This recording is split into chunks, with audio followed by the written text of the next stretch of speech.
programa es familiar, apto para todo público. No contiene escenas de sexo o violencia.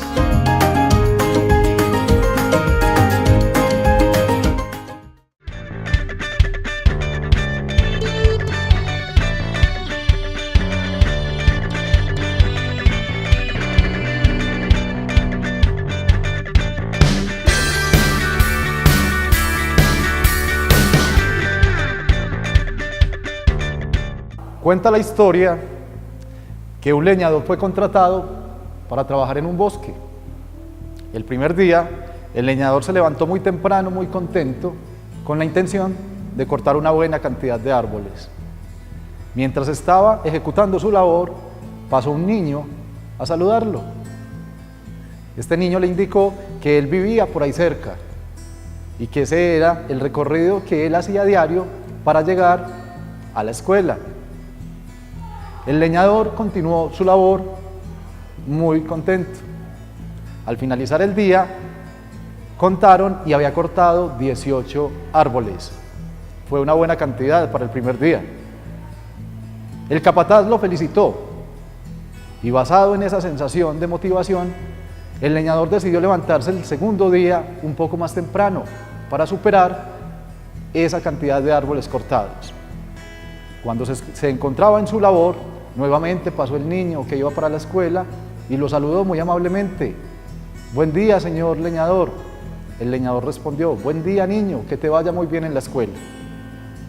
Al finalizar el segundo día, el leñador detectó que no había cortado 18 árboles como el día anterior, solamente cortó 15. Al tercer día se levantó un poco más temprano, pero lastimosamente había cortado 10. Y así continuaron pasando los días y su nivel productivo disminuyó. Eso impactó en su estado emocional y él se convirtió en un hombre introvertido y en ciertos momentos agresivo. Cierto día, a causa de esas emociones inadecuadas, se sintió muy estresado, muy deprimido, muy triste y se sentó a llorar. Mientras estaba llorando, pasó el niño que recorría ese camino todos los días. Se le acercó y le preguntó: «Señor leñador, ¿por qué está usted llorando?». Él le respondió: «Estoy muy triste porque todos los días disminuye mi producción. Eso va a conllevar a que me saquen del trabajo y no podré alimentar a mi familia». El niño, al escuchar esa historia, recordó también un momento en el pasado de su familia y le contó al leñador que su padre también era leñador como él y que en algún momento vivió la misma situación, pero que su padre había encontrado la solución y la solución era sacarle filo al hacha todos los días. Con esa información, el leñador se sintió muy contento porque identificó que él estaba enfocado únicamente en cortar árboles y dejó de lado el mantenimiento de esa herramienta que le servía para esa labor. Mi nombre es Nelson Naranjo, estamos en Tu Mente, programa de Conecta, desde el Retiro, Antioquia. Hoy trataremos el tema de programas mentales y estrategias de empoderamiento personal. Bienvenidos. Basados en la historia del leñador, entonces los invito para que nos hagamos una pregunta. ¿Será que realmente estoy ejecutando y desarrollando la estrategia que me va a ayudar a alcanzar mis metas y objetivos de la manera más adecuada y valorando las herramientas con las que cuento para alcanzar esas metas y objetivos? Resulta que tomamos las decisiones basados en los programas mentales que llevamos dentro de nuestro cerebro. ¿Y qué son programas mentales? Resulta que los programas mentales son la congruencia que se presenta entre los pensamientos y cómo actuamos, esa concordancia que debe haber entre ellos dos. Y esa concordancia, esa complementación de pensamientos y de actitudes está fundamentada en la información que hemos recibido desde niños. ¿De quién? De las personas que nos rodean y de nuestro entorno. Resulta que basados en los programas mentales que ya tenemos en nuestro cerebro, entonces es donde definimos si las cosas son buenas, si las cosas son malas, si me favorecen o no me favorecen. A su vez también desarrollamos programas mentales de empoderamiento que me ayudan a alcanzar mis metas y objetivos o que pueden ser también unos factores limitantes para las mismas.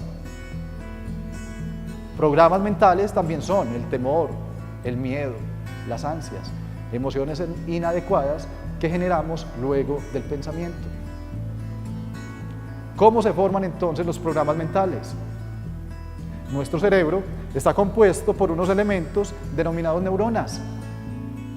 Las neuronas son las encargadas de almacenar la información que recibimos de nuestro entorno. De hecho, las neuronas también son frágiles. Un cerebro en buen estado puede almacenar hasta 100 billones con B de neuronas. O sea, tenemos un potencial inmenso. Como contaba antes, las neuronas también son muy frágiles.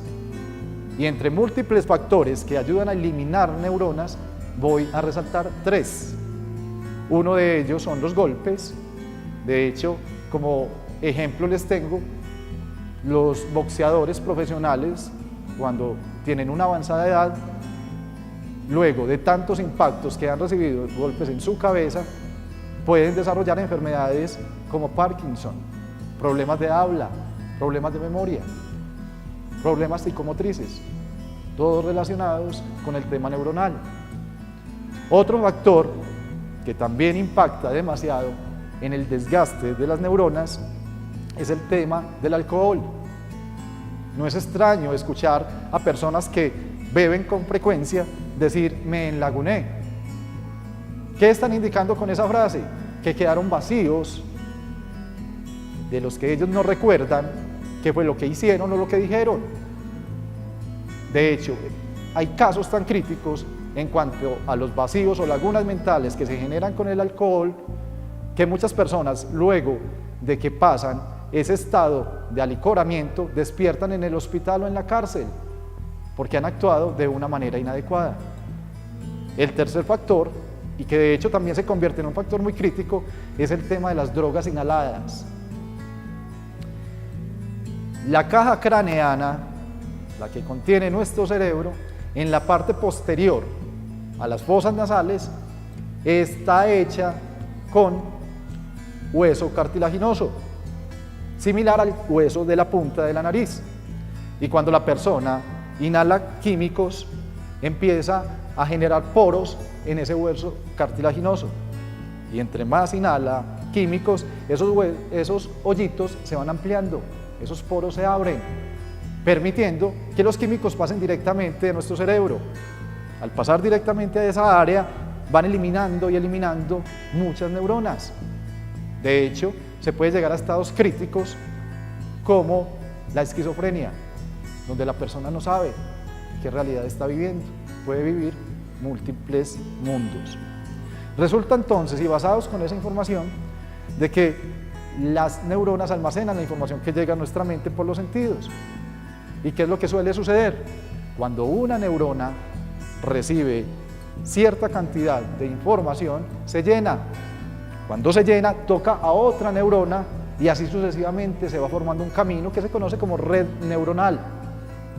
También se conoce como surco neuronal. ¿Qué son las redes o los surcos neuronales? Lo que conocemos o lo que definimos como pensamientos, como recuerdos o como programas mentales. Nuestro cerebro es muy poderoso. Se estima que trabaja a la velocidad de la luz, equivalente a 300.000 kilómetros por segundo. Y si lo dimensionamos al tamaño de un cerebro normal, sería una 10.000 millonésima de segundo. Por eso no es de extrañar que cuando una persona sufre un accidente nos puede decir, vi pasar mi vida en un segundo. Pues tiene toda la razón, vio pasar toda su vida, pero no en un segundo, en una 10.000 millonésima de segundo. En este momento el hombre no ha podido crear algo que se pueda acercar ni un poco al poder inmenso que tiene nuestro cerebro.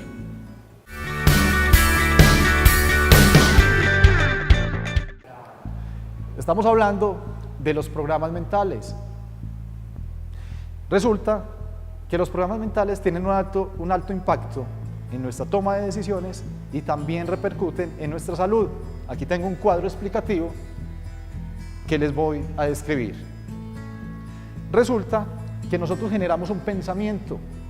El pensamiento hace que generemos unas emociones y acorde a esas emociones generamos unos bioquímicos. En este cuadro lo hemos descrito de la siguiente manera. En el área de situación hemos tomado un llamado de atención. Alguien nos llamó la atención, ya sea en el trabajo, en la casa, en el colegio. Una situación muy común. Si la persona ante un llamado de atención genera pensamientos de que soy un fracasado, jamás tendré éxito, si cometo un error significa que soy un tonto, un inepto, es posible que esa persona se esté autoapreciando como un fracasado. El hecho de que una persona tenga una autoapreciación de fracaso conlleva a que genere ciertas emociones. En este caso, las emociones que puede generar son tristeza y depresión. Cuando la persona está triste y deprimida, actúa de cierta manera. ¿Cómo? Puede actuar con apatía, con indiferencia, sin entusiasmo, con pesimismo, con desesperación y tiende a aislarse. Entonces vamos con una autoapreciación, fracaso, emoción, tristeza y depresión. Actúa de cierta manera, se activa en el cuerpo un bioquímico que se llama cortisol, el cual adormece el sistema inmunológico. ¿Y cuáles áreas del cuerpo se ha detectado que están relacionadas con las emociones de tristeza y de depresión? Los pulmones, la piel, el colon, el corazón y el intestino delgado. Si vamos y lo analizamos desde otra perspectiva, entonces puede que ante un llamado de atención una persona piense, seguro me van a sacar de la empresa y todos van a hablar mal de mí, seguro todos en el barrio van a hablar mal de mí. ¿Qué indica eso? Que la persona puede tener una autoapreciación de amenaza. Esa autoapreciación de amenaza activa unas emociones en la persona, en este caso sería el miedo y la ansiedad. El miedo y la ansiedad conllevan a que la persona actúe con bloqueo, con miedo, a la expectativa, a la defensiva y evasivo. Y también conlleva a que incremente el cortisol y se pongan en riesgo órganos como los riñones, la vejiga y el estómago. Yendo a otra perspectiva, ante un llamado de atención, si la persona piensa que nadie lo apoyó, que está solo, que nadie le ayudó, que todos están en su contra, hasta sus familiares más cercanos, entonces puede indicar que tiene una autoapreciación de injusticia. ¿Qué genera esa autoapreciación? Que desarrolla una emoción de rabia y de ira. La rabia y la ira conllevan a que la persona actúe con resentimiento, con irritabilidad, a la defensiva y agresivo. Se incrementa el cortisol nuevamente y se afecta a un órgano como el hígado. Por eso es común escuchar frases como tal persona me cae al hígado. Cuando alguien lo expresa así, tiene absolutamente toda la razón. También nos han enseñado que las enfermedades, hay algunas de ellas que son de carácter hereditario, pero desde las neurociencias se ha detectado que no heredamos la enfermedad, pero sí heredamos la manera de desarrollarla. Un ejemplo puede ser ante el cáncer. Nos han enseñado que el cáncer es hereditario, pero resulta que primero generamos el pensamiento, luego generamos una emoción y luego el bioquímico. Resulta que el cáncer también está directamente relacionado con el no perdón. Ira, rabia, enojo, no perdón. El no perdonar a otra persona o no perdonarnos a nosotros mismos. Entonces, imaginémonos nuestras venas como carreteras. Y resulta que en esas carreteras también hay unas células encargadas de hacer retenes para identificar las células malignas. Las células que hacen los retenes se denominan células killer, células asesinas, pero están a nuestro favor. detectan las células malignas y las eliminan comiéndoselas. Cuando incrementamos el cortisol por el tema del no perdón, entonces adormecemos las células killer, pueden cruzar los retenes de las células malignas y empiezan a unirse para conformar lo que se conoce como un tumor. Entonces, vuelvo nuevamente y les indico, no heredamos la enfermedad, heredamos o aprendemos la manera de desarrollar la enfermedad. Un tema interesante, ¿cierto? Los invito entonces a que vayamos a un corte de comerciales. No se vayan.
Desde el enfoque de las neurociencias existe un concepto que se conoce como virus mentales. Lo podemos comparar con los virus que le dan a los computadores y que permanentemente están generando en ellos bloqueos. En este caso, los virus mentales para nosotros son programas que nos limitan en la toma de decisiones. De hecho, son programas de autosabotaje. Existen muchos tipos de programas mentales de autosabotaje y les he querido traer dos para que empecemos a entender de qué se trata. En este caso, la palabra dieta. Hay personas que generan un virus mental o un programa de autosabotaje ante la palabra dieta. Resulta que nuestra mente la podemos dividir en dos partes. El 95% equivale a nuestra mente inconsciente y el 5% lo denominamos la mente consciente. Resulta que cuando estamos durmiendo, lo que se apaga es la mente consciente, el 5%, y queda activo el inconsciente, el 95% restante. De hecho, nuestro inconsciente jamás duerme y es el encargado de velar porque todos nuestros sistemas, todo nuestro cuerpo esté funcionando. Su objetivo primordial es la vida. Entonces, cuando una persona le envía la información a su mente inconsciente de que la palabra dieta es igual a hambre, el inconsciente deduce que la dieta igual a hambre y el hambre lo puede llevar a la muerte. Entonces, cuando la persona empieza a emitirse mensajes de que va a ejecutar una dieta, su inconsciente se torna y se ubica a la defensiva. Por eso es que la persona hace dieta y le dura muy poco. Hay personas que han hecho muchas dietas y al final se rinden y deciden mejor hacerse una lipoescultura. Resulta que la persona se puede hacer la lipoescultura, pero si no ha superado el virus mental, esta le va a durar muy poco tiempo. Por eso, antes de cualquier tipo de cirugía, es muy importante programar a nuestra mente para que los cambios que se vayan a generar en nuestro organismo perduren en el tiempo o se acelere su proceso de sanación. Resulta que también la palabra ventas para algunas personas se convierte en un virus mental. Este suele desarrollarse sobre todo en nuestra infancia y ha generado un impacto en algo que se conoce como la aceptación y el reconocimiento, que forman parte de las necesidades básicas del ser humano. Entonces, el niño vivió la experiencia y el adulto la sigue proyectando. Es común encontrar que hay personas que pueden expresarse diciendo en el tema laboral: yo hago cualquier cosa menos vender. ¿Por qué? Porque cuando sale a ofrecer un producto o un servicio y el cliente le diga que no le compra, le va a tocar heridas emocionales relacionadas con el reconocimiento y la aceptación.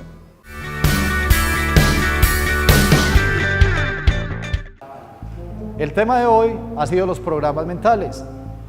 Hemos identificado de qué se trata, hemos identificado cómo se forman, hemos identificado que impactan en la toma de decisiones y también impactan en nuestra salud. También hemos identificado que hay programas de empoderamiento y programas limitantes. Pero resulta que también podemos desarrollar estrategias que nos permiten empezar a procesar programas mentales de empoderamiento personal. Acá les tengo algunas. Una es aprender a enfocarnos. Muy importante. Para podernos enfocar en cuanto a nuestras metas y objetivos, debemos primero que todo ubicarnos en el hoy, en el presente, entender dónde estamos ahora y luego analizar e identificar a dónde quiero llegar para luego establecer un proyecto. Es muy importante valorar todos esos recursos que tenemos. Es muy importante entender que viene un complemento para poder alcanzar esas metas y objetivos. Cuando nos enfocamos, nuestra mente se proyecta hacia ese logro, hacia eso que queremos alcanzar. Otra estrategia es eliminar las distracciones. Es muy importante tener un espacio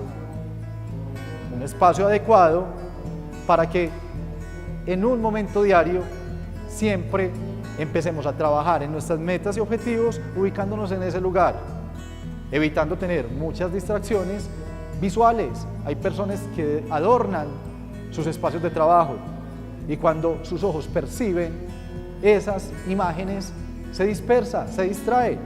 Eso se conoce como anclajes visuales. Otras personas, cuando están trabajando en su proyecto, tienden a colocar cierta música y dependiendo del impacto que genere la música en ellos, los puede llevar también a momentos del pasado, haciendo que se desconcentren. Se conocen como anclajes auditivos. También el ambiente del lugar donde vamos a trabajar en nuestro proyecto, en nuestras metas, debe ser un lugar que sea cómodo, que sea un lugar limpio, para que nuestra mente perciba un ambiente tranquilo y pueda generar ideas creativas e innovadoras. Autodisciplina. La autodisciplina es supremamente importante. ¿Parte de qué? Parte de identificar esas fortalezas que llevamos cada uno por dentro y potenciarlas. También es reconocer en esa parte externa, en el entorno, cuáles son las oportunidades que se están presentando para yo poder potenciar mis fortalezas. También muy importante para desarrollar la autodisciplina es identificar las debilidades internas que yo tengo y también las amenazas que me presenta el entorno y verlas como retos. Cuando podemos hacer inventario de todos esos recursos, podemos potenciarnos de una manera más eficaz. Tenemos el tema de priorizar. Priorizar es supremamente importante y se basa en dos conceptos. Uno, lo importante y lo urgente. De hecho, los invito a que consulten el cuadrante de Eisenhower. En ese cuadrante van a encontrar que podemos ir dividiendo todas las actividades, las metas y objetivos en 4 áreas, donde definimos lo que hay que hacer de manera urgente, lo que podemos aplazar un poco, lo que se puede delegar y lo que podemos descartar. Otra es el tema de la automotivación. ¿Cómo puedo automotivarme? Recordemos que solamente vivimos una vida y que el ser más maravilloso que hay en esta vida soy yo mismo, porque eso es lo que podré proyectar a los demás. Debo reconocer todos los valores que yo tengo, todo el potencial que tengo, agradecer todos los días el poder estar vivos y todos los sentidos con los que contamos. Otro factor, cuidar de sí mismo. Cuidar de sí mismo es quererse a uno mismo. Y hay factores muy importantes en este tema, y son el tema de la alimentación, cómo me estoy alimentando. Otra, el tema de mi postura física. Investigaciones de la Universidad de Harvard han demostrado que una postura de decaimiento incrementa el cortisol, adormeciendo el sistema inmunológico, mientras que una postura recta incrementa la testosterona, nos da vitalidad, nos impulsa y nos motiva. Un factor también muy importante es el tema de la respiración, porque cuando respiramos de una manera tranquila y calmada, extraemos del aire más oxígeno que nos permite generar una mejor conexión o sinapsis neuronal.